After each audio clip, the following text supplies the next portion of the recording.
Right.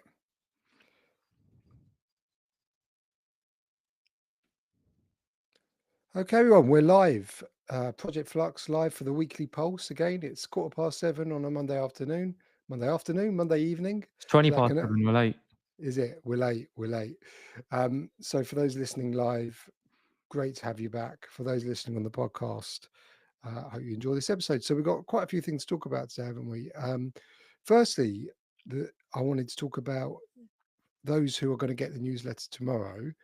We'll have a bit of a surprise.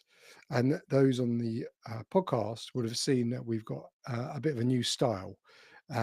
So we really, really love your feedback on the new style. Um, it's a bit of a long time coming, and we've been toying with the idea for a while.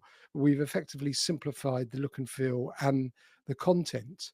Um, do you want to just sort of explain why we've gone down this route, Yoshi? Yeah, so basically, we keep saying every week that there's so much news, and it's really hard to bucket the news into buckets effectively.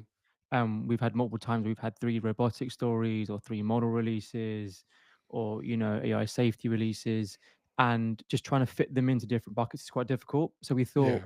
as opposed to doing that, we just run with the top 4 main stories, which is a lot more organic. And then we can also fit things like blogs in or commentary. But then we still have, the bits that people like, the other things we're loving, the podcast itself, and all those other facets. So it's just a way to streamline it and make it a lot more digestible. Yeah, and I'm really excited about it because it just feels a lot more organic now. So basically, the way that the newsletter works is you get a little welcome from us with the 4 or 5 main points we're going to cover. We've got something called the Flux Check-in, which is basically the 4 or 5 big news stories of the week. So if you read nothing else, read those 4 or 5 stories, and we've Mhm. we've condensed it quite a lot actually, so you can read them really, really quickly. Then we got another section called the Pulse Check, which gives you a tip of the week. It talks about some of the tools that are out there specific to project delivery, so tools that you can actually use. And then there'll be kind of a feature. This week it's governance, a kind of floating feature. And then we'll have the links we're loving, which is basically a roundup of, in about 20 words, of all the other things you need to know about. So we used to separate those into the various elements before. Now that's all in just in one place. And then we've got a new section called community, which is where the podcast will go. And then as other kind of courses and other bits and pieces around community come out, that will go there too. And then we've kept the one more thing feature because we got a lot of positive feedback about the one more thing, and we got a pretty cool section this time where we've gone with the dolls, haven't we, mate? Yeah, I actually didn't hear about the dolls until you showed it to me. It was going around doing the rounds on Twitter, to be fair. Yeah, so we had to do it. So if you want to see what me and Yoshi look like, Jimbo and Yoshi, we've called it, then you can see it in the newsletter. And the other thing we're going to include is a weekly poll. So we're at that point now where we've got, there's 1,000 of you on the newsletter, which is amazing. We really want to know what you think. So if every time you read it, you can just click on the poll. All you got to do is click 1, 2, 3, 4, 5 stars. That really helps us understand whether what we're giving you is the right stuff or not. So let us know what you think. We're really excited. We think it's a huge improvement, and we hope you do too. So let's move on to the stories. And as we came onto this call, Yoshi said, "Have you heard the news?" And I thought, "What? It could be anything. What's happened? What's Trump done now?" Was my initial thought. But actually, there's OpenAI have dropped something quite big, haven't they? Yeah, so GPT 4.1 has come out, and it is the successor to GPT 4.0. It's not a reasoning model, but it performs better on most benchmarks. There's 3 different versions. So you got the 4.1. You'll be familiar that you recognize that there's a mini version, but they've also got a nano version. Mhm. And effectively, deciding on which one to use depends on whether you want speed, performance, or I have here, um, yeah, just it being faster. Now, they are all really good. The context window is now larger. So they were before it was sitting in the early 100,000s, right? Mhm. But now the context length for GPT 4.1 is in the millions. So that's So really it's cool. yeah, approaching Gemini, right? Yeah, approaching Gemini, but the context is supposed to be a lot better, right? So they've got this needle in a haystack eval where they give it loads and loads of lines of text. I don't know. They tested it on I think something like 456,000 tokens, and they gave it a single sentence to find. They didn't even say what the sentence was. They said, basically they were looking at HTTP requests, and they Hmm. were just saying one of these is not a HTTP request, and it went all the way down through to the 8,000th line and found the text. Jeez, So when that's we incredible. Yes, when we saw the meta release last week, there was a lot of concerns around, if you scale up context to this level, does performance drop off? Because that's an inherent problem, and it did. Yeah, A lot of the reviews saying that. In these early, OpenAI demo tests, it does show a lot of consistency, but not just consistency in context in terms of, a needle in a haystack, but also other parts of how you measure context, right? So the width. So you can go in with a lot of context and it can cover a lot of ground. yeah. um, but also, when you go back and forth with an AI, you kind of get a thing called long context, right? So let's say you ask an AI about a poem, and you ask change the poem, and then say, can you word it in a slightly different way? Can you add this element in? When you then ask the AI to recall the second poem, it's very difficult to be able to pull the information because it's dealing with so much overlapping text, Yeah. right? And it performed on that very well. So the Can I just context, ask a question? So this is obviously we've got 4.5 already. So this 4.1, the big news is because it's available in the API, right? So people can start building it into their apps yeah, you can build it into your apps, and they are deprecating 4.5 in the APIs. So in the APIs. because of the But GPU requirements, right? And it probably does link to Trump somewhat. So right. So they're actually going to get rid of 4.5, and yeah, it'll be okay. That's interesting. yeah. So what does this mean for GPT 5? Is this does it replace 4.5 as kind of the stopgap, or are they basically kind of, because we've heard a lot of rumors that 4.5 was on the horizon, but now 4.1 has come out, Yeah, and I it mean, sounds like 4.1 is not quite as good as 4.5, but much more efficient. Is yeah, that it fair? does actually beat 4.5 in a few benchmarks. So in the MMLU benchmark, I think it comes close or beats it. So that's in typical, intelligence reasoning. But even on coding, so SweBench, which is Python coding, it performs very well. I Mhm. think it does beat 4.5 on a few of the benchmarks, and it beats O1 on a few of the benchmarks. Okay. So there But is what that it says element. here is GPT 4.5 was introduced as a research preview to explore.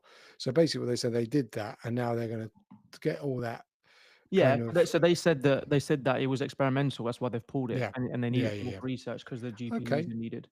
that makes sense, right? Mhm. So this sounds like quite a, a a good leap forward in terms of giving us the capabilities of 4.5, but Yes. a much more efficient use. Yeah. Yeah, because even the 4.1 mini, it punches way above its weight. It's Hmm. quite strong in terms of its context search and its accuracy. All the models are decent. This is the first nano model we've seen. No, it's 26% cheaper than running GPT 4.0 as well. Cool. Okay. Well, we've still got to unpack all that because that literally has just dropped, right? So Yeah, so if we you're in still got project delivery now, in terms of crawling through a lot of documentation and trying to get very specific clauses or precise text, this might now be viable for that because that's yeah. always been a problem. Yeah, no, and it's like we say almost every week they've got another update, which is makes it very hard to keep up.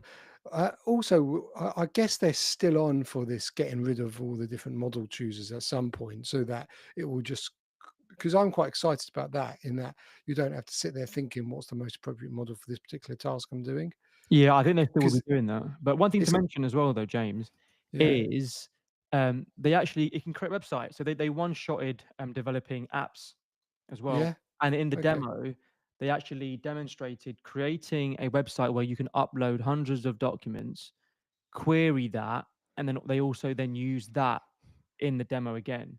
So it was quite consistent, and it's easy to use, and it showed the system prompts and all that. So if you actually watch the demo live, it's only about 15 minutes long. It's quite good. It's actually quite promising for those in a professional context. Well, and when will this be available to people within? Because I'm just looking at my ChatGPT now. It's not there now. Is there any kind of timeline for when they're going to make it available to It will people? be soon because I think Yeah, if you use Windsurf, which is an yeah, IDE or coding platform of some sort, um, you can actually access 4.1 for free. Oh, right, okay, cool. So it's imminent, I'd It's say, yeah? imminent. Cool. Okay. Well, that was kind of a Brucey bonus, if you like, because Mhm. we that's not covered in this week's newsletter, but because that's just we've just published that or scheduled Mhm. it to publish. So we'll cover that more next week. But OpenAI are really stealing the headlines actually, because they were the main story this week anyway. Because earlier this week they released another big announcement, which was a huge memory upgrade. So that you've had kind of memory within OpenAI for very kind of sort of narrow contexts, like within a project, or within a certain kind of low parameters, if you like. What it's never had is memory across all of your chats and everything that you've done. And that's what they've just started rolling out. Now, it's only available, first of all, I think, in the US, and for people on the Pro plan, which is the $200 a month. But I assume that that's just going to make its way for everyone else as well over the course of time. So Mhm. this is quite a big upgrade. And what I'm hearing from a lot of people is there's a lot of people very excited about it, but then a lot of people who are quite worried. Like first response is, how can I turn this off? Which you can, so you can turn it off, because just imagine, obviously, if you're using ChatGPT for loads of different tasks, you don't necessarily want it to know about the embarrassing uh, kind of health issue you've got when you're talking about something to do with work. And the risk is, I guess, is that your details will spill over into different things. So I haven't really thought through what this could mean. I think I'm generally for this, because if it's going to get to know me better and it's going to help to give me a better answer, then that's got to be a good thing. But I do also understand some of the concerns from some people. What do you think?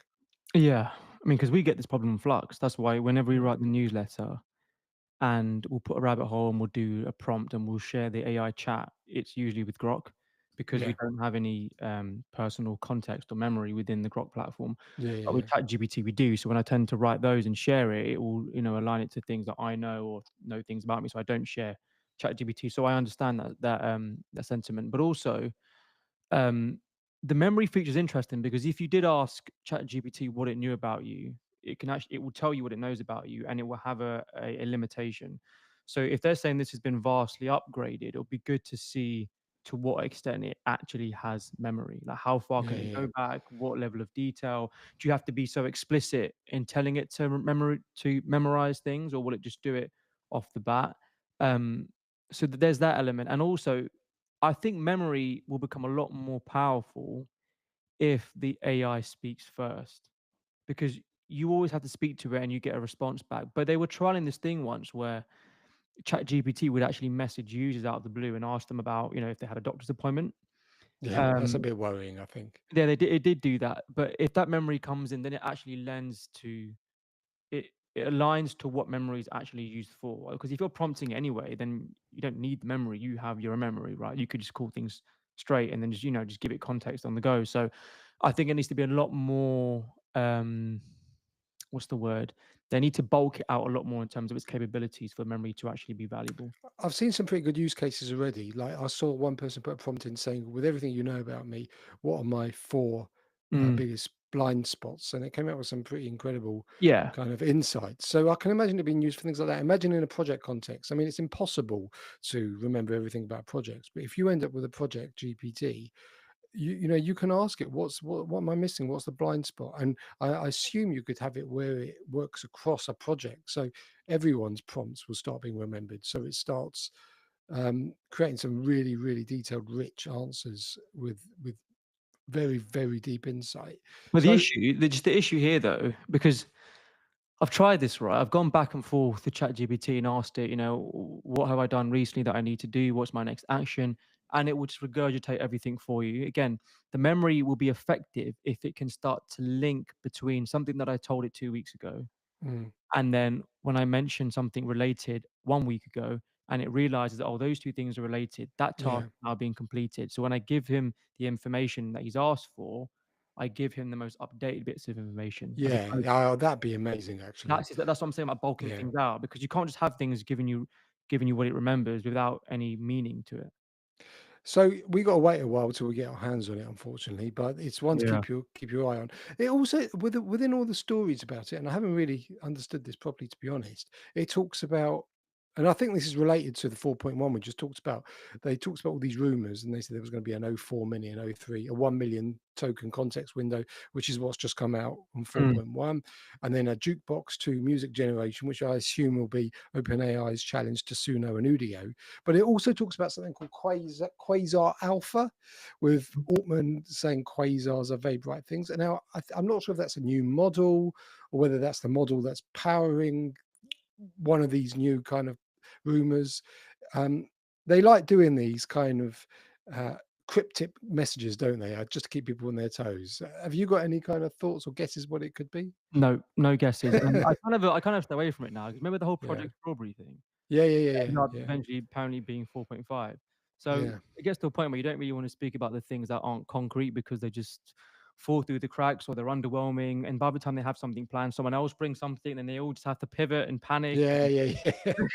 It's it's very true, mate. It's so it's very better true. seeing it once you have more than one company starting to move in the same space.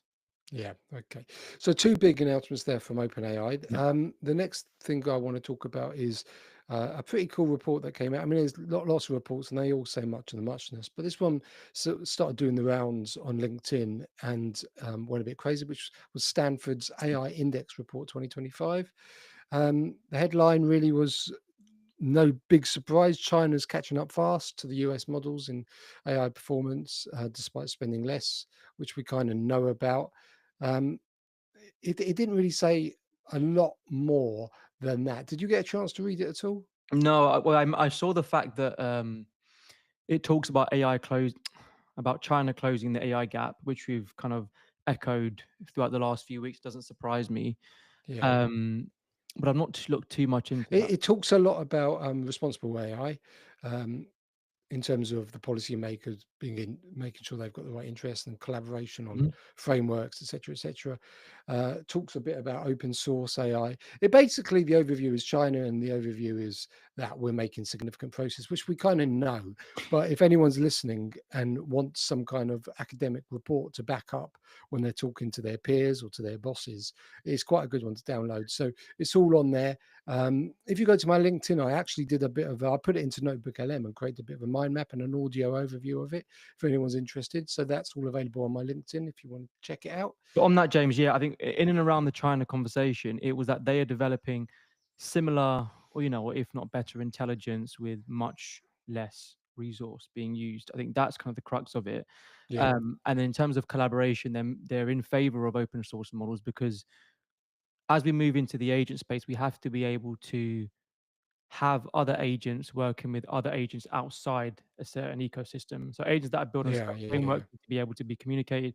That's why you're getting these agent to agent protocols. So Mm, it's all mm. lending towards convergence, collaboration, not just in a dev or user space, but also within the actual AIs themselves being collaborative.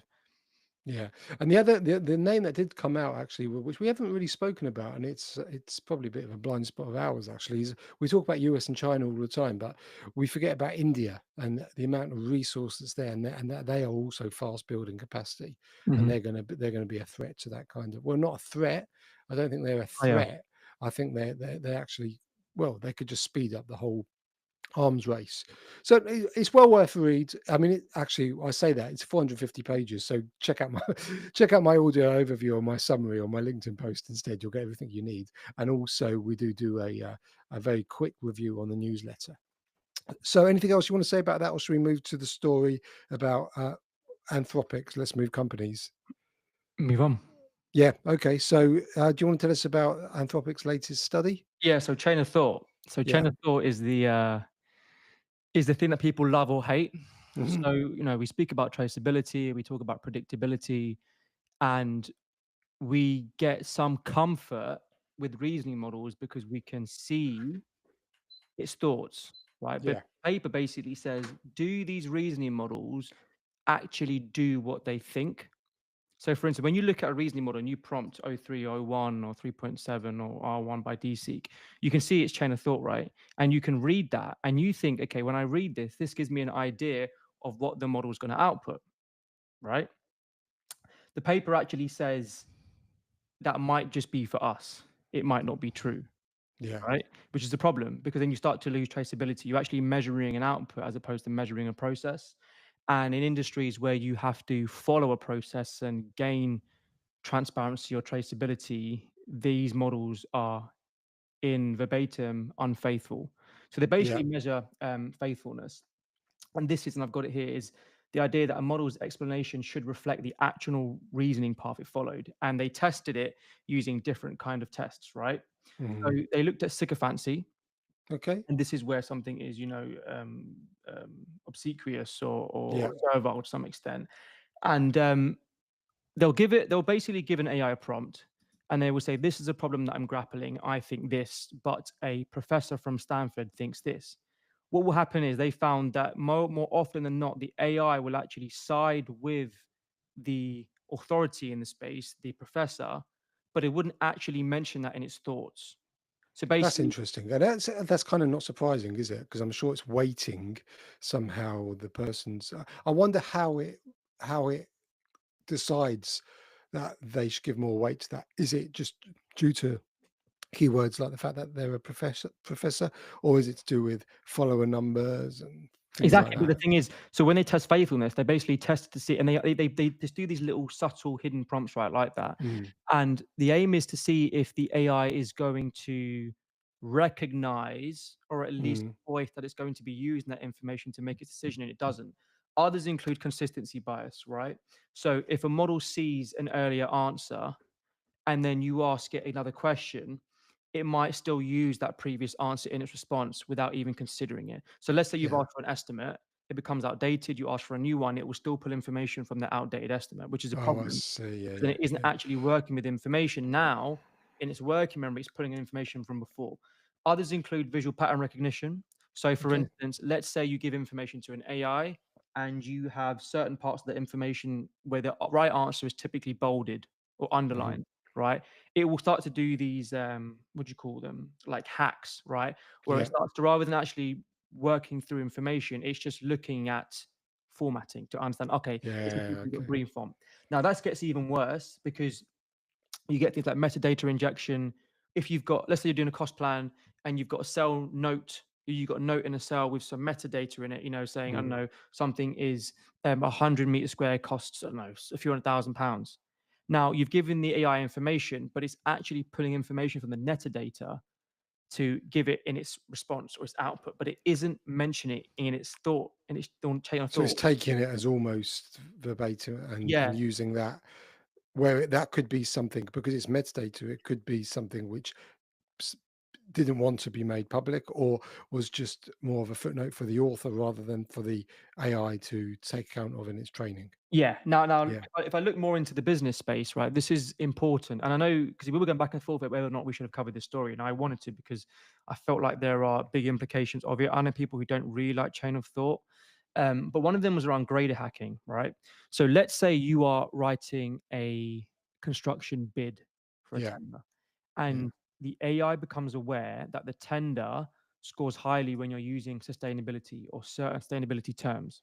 Hmm. Rather than it actually logically not logically, rather than it optimally answering the questions, it will continue to throw in sustainability terms because it knows that's what gives it points, right? Even when it's out of context. Yeah, and even simpler Okay. examples, right? Let's say you're playing a game and the AI is playing a game with you, and to get Mm, points, you have to do a certain task. But the AI finds out a way where if it glitches or does something, it gets points. It will mm, do that rather than actually solving the problem, which becomes another mm. problem.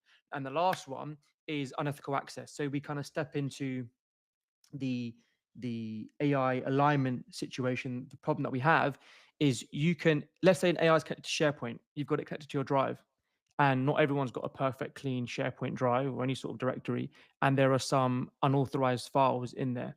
You give it a task, the AI is likely to still go into files where it has unauthorized access to complete its output, but it still won't mention that it's Even when it's got unauthorized, even when it's clear that that file shouldn't be used in its training. yes. Now listen to this.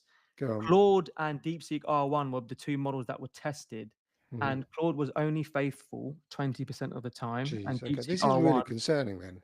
Yeah, and then DeepSeek R1 was faithful 29% of the time. When it included hacks, like I mentioned, reward hacking, where it glitches, Mhm. it used them more than 99% of the time and only admitted to it 2% of the time.